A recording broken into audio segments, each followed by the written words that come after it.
bonjour, nous sommes à bord de ce JU52 sur le plateau de Cerny-la Ferté-Alais et je suis avec son pilote qui va se présenter. Alors bonjour, est-ce que vous pouvez vous présenter? Oui, bonjour, je m'appelle Christophe Bailly, membre de l'amicale Jean-Baptiste Salis depuis bientôt 36 ans et je suis un des deux pilotes pour l'instant sur le Junker 52 avec mon camarade Gilles. Et cette année, eh bien c'est moi, on alterne un coup lui, un coup moi. Cette année, c'est moi qui vais présenter l'avion au meeting. Alors, est-ce que vous pouvez nous présenter justement cet avion? Oui, alors c'est un avion qui a été construit à des milliers d'exemplaires. Il y en a eu énormément d'abattus pendant la guerre. Il en restait très peu et maintenant, tout de suite en état de vol, immédiatement, sans problème, c'est le seul au monde. C'est le seul au monde. Il y en avait un, la Lufthansa, qui s'en servait comme transport public de passagers, qui a été retiré et mis au musée. Il y en avait 4 dans la compagnie JUR suisse, qui faisait du transport public de passagers dans les Alpes. Et là, il y a de ça quelques années, ils ont eu un crash mortel. À l'issue de quoi, sans rentrer dans les détails, ils ont arrêté les avions, donc ça ne vole plus.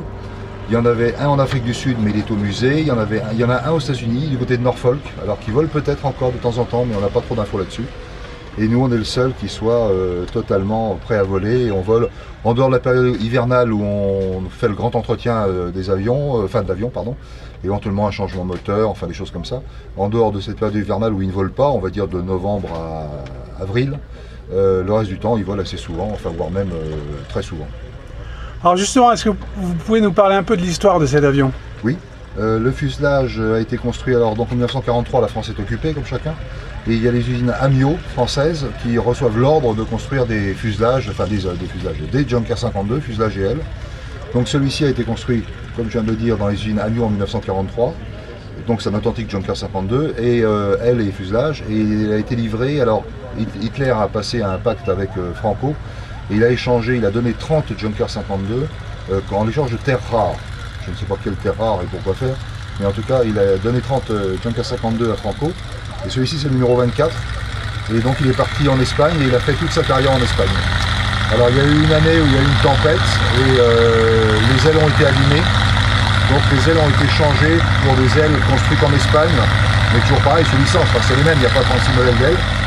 Les moteurs également ont été changés, au départ c'était des moteurs allemands bien sûr, BMW sauf erreur, et ça a été changé par des Nmasa qui sont des moteurs espagnols, enfin en vérité c'est un moteur Wright américain, qui a été construit sous licence en Espagne et qui s'appelle Nmasa, et qui sont plus puissants. Par contre, les moteurs allemands d'origine faisaient dans les 600 ou 660 chevaux, ceux-là font 750.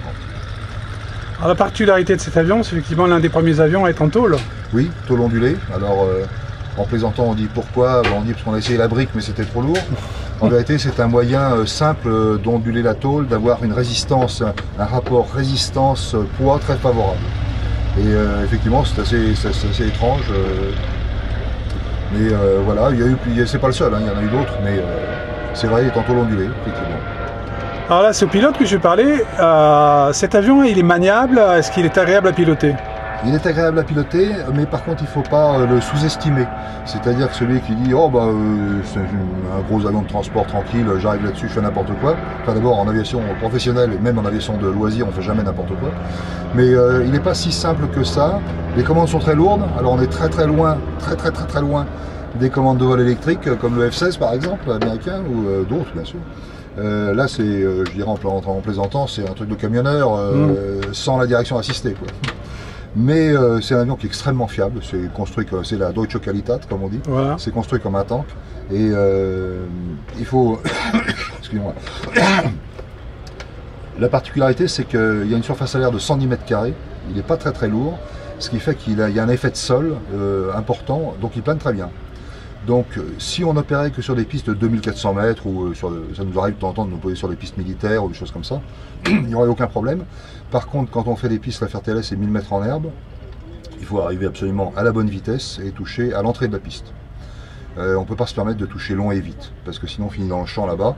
Surtout en plus c'est de l'herbe, le matin ça nous arrive, c'est de l'herbe un peu humide, mouillée. Herbe mouillée trop vite, trop long, on finit dans le champ au bout, ça c'est certain. Surtout que le freinage est tous les ans, on essaye de l'améliorer le freinage. Il y a eu des années où c'était moins performant. Cette année, ça freine bien, donc il n'y a pas trop de problème.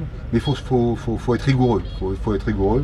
Également, le décrochage sur cet avion est assez violent, donc il n'est pas question de décrocher, bien évidemment. Donc, et on arrive à une vitesse, on arrive à 20 km/h au-dessus de la vitesse de décrochage. Donc, il ne faut pas maximum 30 km/h. Il faut être précis. Donc, c'est pas, il faut pas être un surhomme, loin de là, mais il faut être rigoureux, professionnel. Mais sinon, c'est construit comme un Panzer. Bon, on va vous souhaiter un bon vol que l'on verra donc dans cette vidéo tout à l'heure. Avec plaisir. Un grand merci à vous, à bientôt. Merci.